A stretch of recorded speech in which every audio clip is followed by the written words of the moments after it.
របួសរងគ្រោះជឿផ្សាព្រោះស្នេហ៍ពេលនឹងត្រូវតែកាយចិត្តស្នេហ៍ឲ្យអស់ចេញពីមនុស្សម្នាក់មិនស្ទាក់ស្ទើរមិនស្រណងរំលាយចិត្តដែលស្មងដើរចេញពីអូ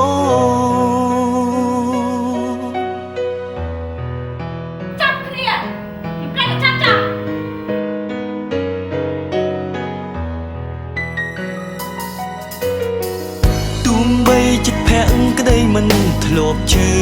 ពីមុន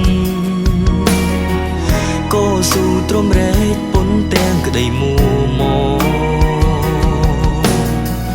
ដួលខ្លួនឯងងើបខ្លួនឯងគឺជាបំណងតបស្នងចិត្តអូនដែលក្បត់ភ័ក្រក្តី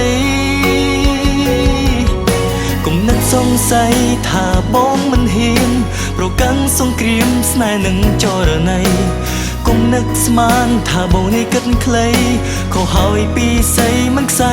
ងាយងាយនំឡើយគឺគ្មានបញ្ហាឈឺចាប់ក៏ស៊ូទ្រាំប្រឹងខំមកចាំមើលវាវត្តស្នេហ៍ស្រីចិត្តសាវ៉ាតើល្បិចសំដែងបោកប្រាមានអាយុវែងប៉ុណ្ណាទើបដល់ថ្ងៃអូនសាស្លាប់ដោយសារគុំនឹកឬជាអត់ព្រៃ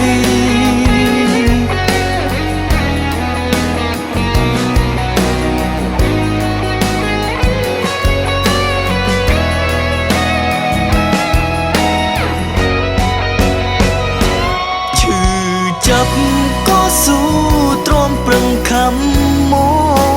កចាំមើលវាវត្តស្នេហ៍ស្រីចិត្តសាវ៉ាតើល្បិចសំដែងបោកប្រាស់មានអាយុវែងប៉ុណ្ណាទើបដល់ថ្ងៃអូនសាស្លាប់ដោយសារគុំនឹកឬជាព្រៃគុំមានថ្ងៃជួបបញ្ហា